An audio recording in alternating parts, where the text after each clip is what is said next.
먼저 오늘 본문 말씀부터 소개하겠습니다. 신약 요한 1서 1장 8절 이하 10절입니다. 신약 성경 388면입니다. 제가 읽겠습니다. 만일 우리가 죄가 없다고 말하면 스스로 속이고 또 진리가 우리 속에 있지 아니할 것이요. 만일 우리가 우리 죄를 자백하면 그는 미쁘시고 의로우사 우리 죄를 사하시며 우리를 모든 불의에서 깨끗하게 하실 것이요. 만일 우리가 범죄하지 아니하였다 하면 하나님을 거짓말하는 이로 만드는 것이니 또한 그의 말씀이 우리 속에 있지 아니하니라. 아멘. 또다시 이렇게 비대면 예배를 드리게 됐습니다. 주일 아침 교회에서 뵙지 못하고 또 이렇게 영상으로 인사를 드리게 되어 몹시 서운하고 안타깝습니다. 일단 금주와 내주는 이런 식의 가정 예배가 불가피하다는 점을 양해하시고 가족 모두 진지하게 이 비대면 예배에 임해 주실 것을 간곡히 당부드립니다. 요즘 폭염도 연일 계속되고 있습니다. 건강에 각별히 유의하시고 오늘도 이 영상 예배를 통해서 여러분 가정에 큰 은혜와 축복이 있으시기를 간절히 기원합니다. 이제 잠시 오늘 본문 말씀을 함께 상고하도록 하겠습니다. 여러분들도 제가 죄 얘기를 하면 별로죠. 그건 누구나 다 그렇습니다. 믿는 사람도 믿지 않는 사람도 죄 얘기를 하면 다 좋아하지 않습니다. 유쾌해하지 않습니다. 심지어 어떤 분은 내가 무슨 죄를 지었느냐며 항의를 하기도 합니다. 그러나 아무리 그런다고 해도 인간은 역시 죄인입니다. 다윗이 시편 51편 1절에서 고백한 그대로입니다. 내가 죄 중에 잉태되었고 죄악 중에 출생하였나이다. 그건 어김없는 사실이고 성서적 진리입니다. 우리는 다 자신의 의지나 행위와는 상관없이 이미 엄마 뱃속에서부터 죄인으로 태어났습니다. 너무 가혹하다, 억울하다고 생각하실지 모르지만 그건 누구도 피할 수 없는 인간의 원초적인 숙명입니다. 그걸 우리는 원죄 혹은 유전죄라고 합니다. 우리가 부모나 조상으로부터 여러 가지 성격이나 정서나 재능이나 지능이나 신체적인 특성이나 혹은 모진 병 같은 것도 물려받듯이 인류의 조상 아담이 범한 태초의 죄, 원죄도 그렇게 조상 대대로 유전이 되기 때문에 우리가 아담의 후예인 한 누구 한 사람 예외 없이 다 이미 모태 죄인으로 출생한다는 겁니다. 그리고 세상에 태어나서는 또 어떻습니까? 그때부터는 이제 자기 의지로 자기 생각이나 판단이나 선택이나 행위로 열심히 죄를 짓습니다. 그걸 또 뭐라고 하죠? 자범죄. 자기가 스스로 범하는 죄, 자범죄. 자범죄는 원죄처럼 자기의 의지나 의사와는 상관없이 운명적으로 유전되는 죄가 아니라 자기 의지로 자기의 선택으로 범하는 죄입니다. 그래서 자범죄라고 합니다. 스스로 범하는 죄.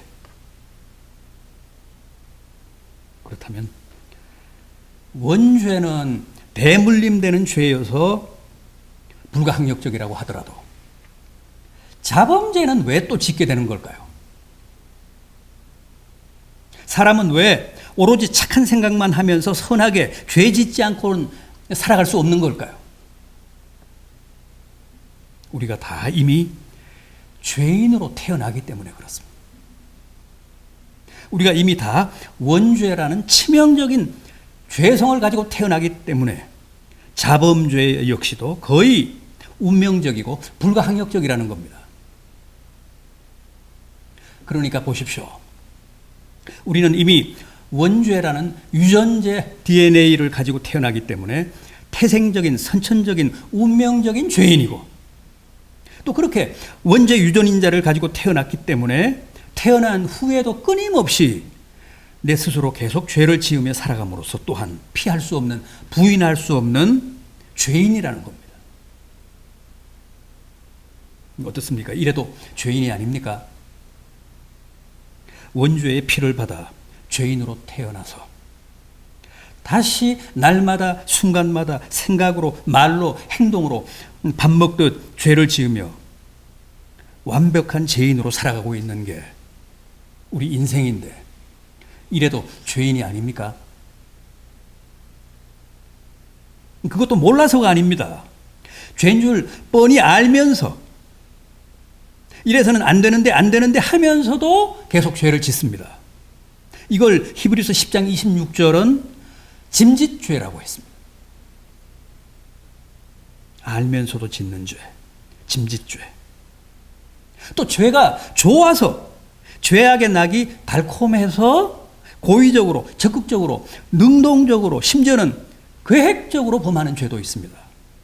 이걸 시편 19편 13절은 고범죄라고 했습니다. 고의로 범하는 죄.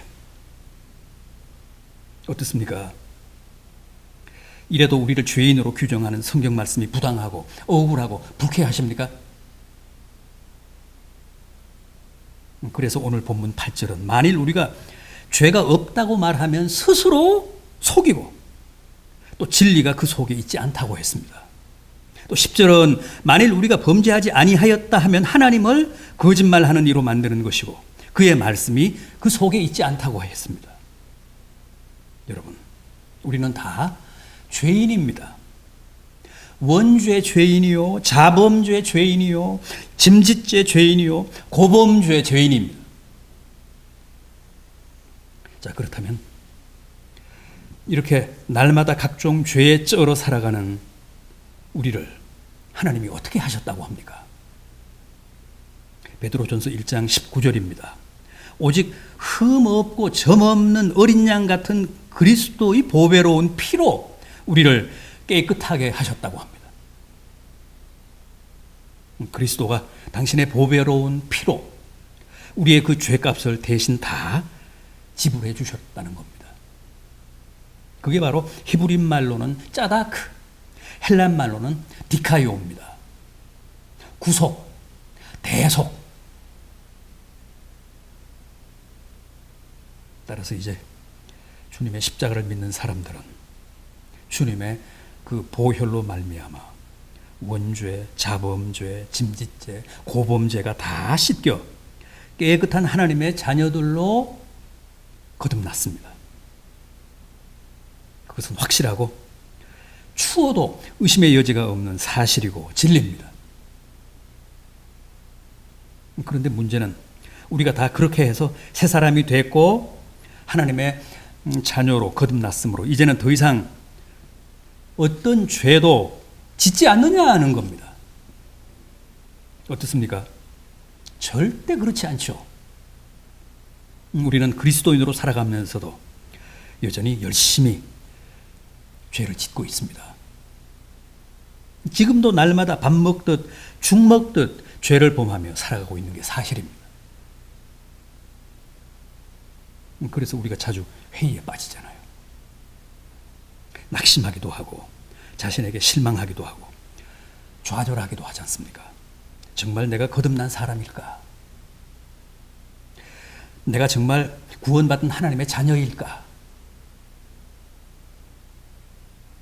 오죽하면 바울 같은 사람도 다 그 문제로 오호라 나는 곤고한 사람이로다. 누가 이 사망의 몸에서 나를 건져내랴 하며 비명을 질렀겠습니까? 괴로워했겠습니까? 거듭났으면 사도가 됐으면 더 이상은 죄를 짓지 말아야 하는데 현실은 결코 그렇지 않더라는 겁니다. 왜 그럴까요? 왜 구속함을 받고 죄사함을 입고 새 사람이 되고 구원받은 하나님의 자녀가 됐는데도 여전히 죄를 지으며 살아가는 것일까요? 아무리 거듭나고 새 사람이 됐다고 해도 누구나 하루아침에 성자가 되고 천사가 되는 것은 아니기 때문에 그렇습니다. 아기가 태어나도 금방 서거나 뛰는 게 아니듯이 수없이 엎어지고 자빠지며 걸음마를 배우듯이 영적으로 거듭난 사람도 그와 똑같습니다. 여전히 죄짓고 여전히 엎어지고 자빠집니다. 그러나 비록 전과 똑같은 죄를 범한다고 해도 이제는 그 죄의 성격이 완전히 달라졌다고 했죠. 그게 중요합니다.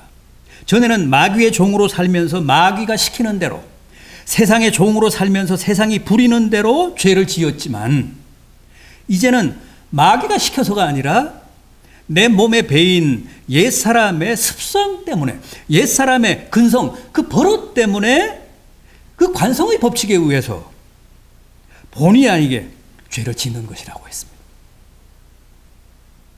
로마서 6장 11절은 이제 우리는 다 죄에 대해 죽은 자들이라고 했습니다. 그렇습니다.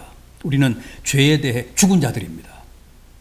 그러나 그 말씀은 죄의 통치나 죄의 지배력이나 죄의 종으로 살던 옛 신분, 옛 소속에 대해 죽었다는 뜻이지 죄의 습성이나 죄에 대한 기호나 죄에 대한 친화력까지 다 죽었다는 뜻은 아닙니다. 분명 우리는 이제 세상이나 마귀가 아니라 주님의 종들이고 하나님의 자녀들입니다. 그러나 우리 몸에는 아직도 죄악의 니코틴이 남아 있습니다. 수십 년간 하루에 죄를 몇 값씩, 두세 값씩 피며 살았는데 그게 하루아침에 그렇게 무자르듯 되겠습니까? 끊었다고 하면서도 여전히 몰래 피잖아요.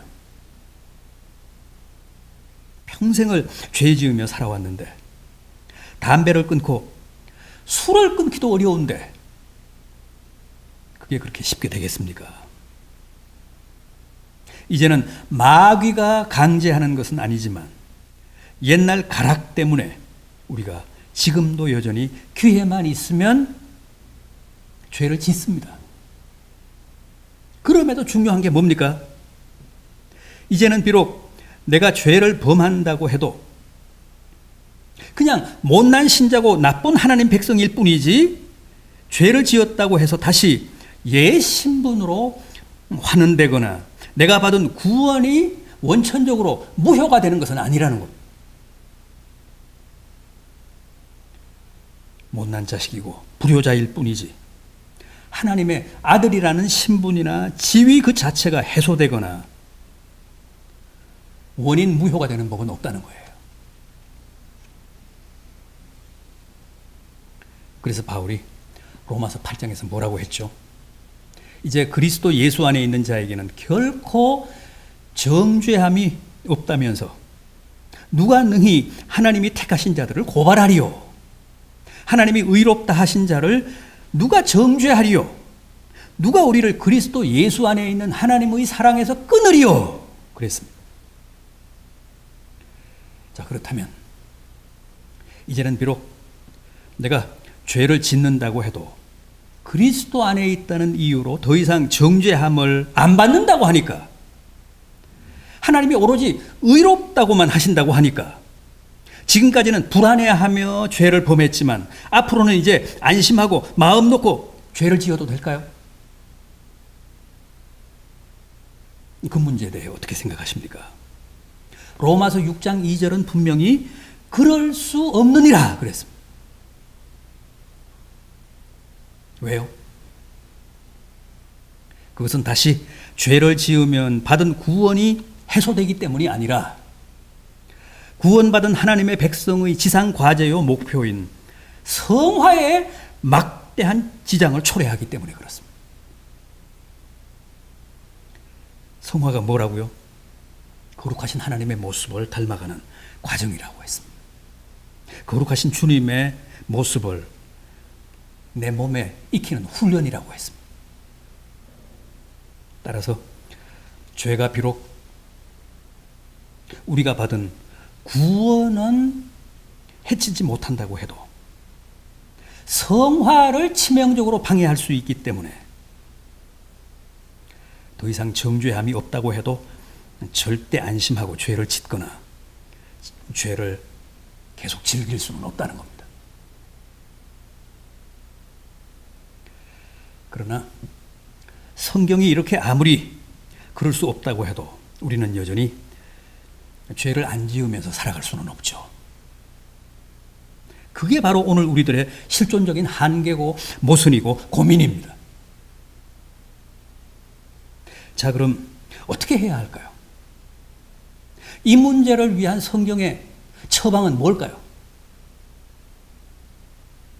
요한복음 13장 4절 이하를 보면 주님이 최후 만찬석상에서 제자들의 발을 씻기시는 세족식 장면이 나옵니다. 거기서 베드로가 어떻게 했죠? 선생님이 어떻게 제자들의 발을 씻기시냐며 완강하게 사양했습니다. 그러자 주님이 내가 너를 씻기지 않으면 너와 나는 아무런 상관이 없다 그러셨죠. 그러자 베드로가 주여 그렇다면 내 발뿐 아니라 손과 머리도 씻겨주옵소서. 그때 주님이 아주 중요한 말씀을 하시죠. 요한복음 13장 10절입니다. 이미 목욕한 자는 발밖에 씻을 필요가 없느니라. 온몸이 깨끗하니라. 그렇습니다. 우리는 이미 다 목욕한 사람들입니다. 십자가에서 흘리신 주님의 보혈로 온몸을 다 깨끗이 씻은 사람들입니다.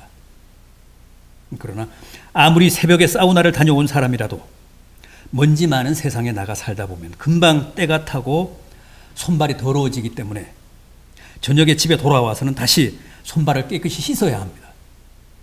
마찬가지입니다. 주의 보혈로 죄 씻음을 받은 사람이라고 해도 세상살이를 하다 보면 다시 죄로 손발이 더러워집니다. 그래서 그런 죄는 그때 마치 손발을 깨끗이 씻듯이 처리해 줘야 그게 내 성화와 영성에 도움이 되고 장애가 되지 않는다는 겁니다. 그럼 손발을 씻으라는 주님의 말씀의 구체적인 뜻은 무엇일까요? 우선 그때 지은 죄를 주님께 자백하며 사죄를 빌라는 말씀입니다. 오늘 본문 9절을 보십시오. 만일 우리가 우리 죄를 자백하면 그는 미쁘시고 의로우사 우리 죄를 사하시며 우리를 모든 불의에서 깨끗게 하실 것이요. 사랑도 속으로만 할 것이 아니라 적극적으로 언어로 고백해야 되듯이 잘못도 죄도 속으로 심정적으로만 인정할 게 아니라 주님 앞에 구체적으로 정직하게 실토해야 합니다. 죄를 내 안에 그냥 품고 있으면 여러 가지로 해롭습니다. 영적으로, 정신적으로, 정서적으로, 육체적으로 백해무익입니다. 그러나 그걸 주님 앞에 끄집어내 놓으면 주님이 모두 깨끗이 처분해 주십니다. 가톨릭에서는 고해성사라고 해서 죄 고백을 가장 중요한 사크라멘토, 성사의 하나로 간주합니다. 죄를 지으면 그때 사제를 찾아가서 죄를 고백하고 주님 대신 사제로부터 사죄 선언을 듣는 겁니다. 그러나 우리 개신교에서는 그렇게 사제를 거치지 않고 누구나 직접 주님께 고해하라고 합니다. 그러면 주님이 직접 들으시고 우리의 허물을 다 사해 주신다는 겁니다. 그게 성서적입니다. 이게 바로 손과 발을 씻는 행위인데 여기서 중요한 게 바로 확신입니다. 주님은 그게 어떤 것이든 우리가 자신의 죄를 솔직히 시인하고 자백하고 용서를 구하면 반드시 나의 그 허물과 죄를 사해 주신다는 사실을 굳게 믿으라는 겁니다. 믿어야 된다는 겁니다. 여러분, 주님의 사죄란 그분의 말씀에 근거해서 우리가 확신하는 것이지 무슨 느낌이나 번쩍하는 신비 체험으로 증명되는 게 아닙니다. 우리가 우리 죄를 자백하면 우리의 모든 죄를 사하시고 깨끗하게 하신다고 한 주님의 그 약속, 그 말씀을 굳게 믿는 겁니다. 왜냐하면 우리가 믿는 하나님은 미쁘신 하나님이시기 때문입니다.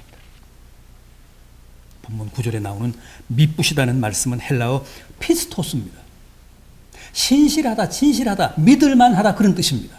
피스토스. 다시 말해 우리가 믿는 하나님은 우리가 우리의 죄를 자백하면 반드시 용서해 주신다고 하신 당신의 말씀을 반드시 그대로 실행하고 실천하시는 분이시라는 겁니다.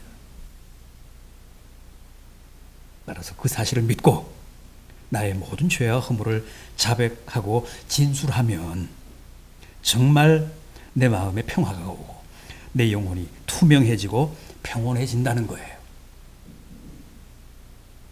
그렇지 않습니까?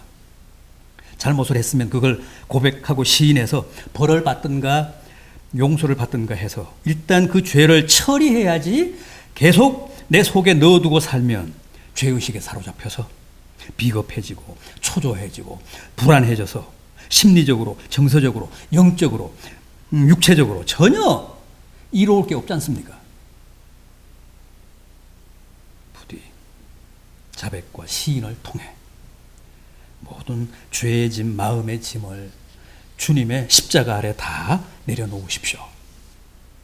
우리의 죄가 그야말로 주홍 같을지라도 눈과 같이 희어지고 진홍같이 붉을지라도 양털같이 희게 된다고 하셨습니다. 실로 미쁘신 주님의 말씀이고 약속입니다. 그래서 올 여름도 더욱 가벼운 마음과 깨끗한 영혼으로 더욱 건강하고 밝은 모습으로 무더위도 이기시고 이 답답한 코로나 상황도 가장 성공적으로 극복하시는 복된 성도들이 되시기를 진심으로 기원합니다. 기도하시겠습니다.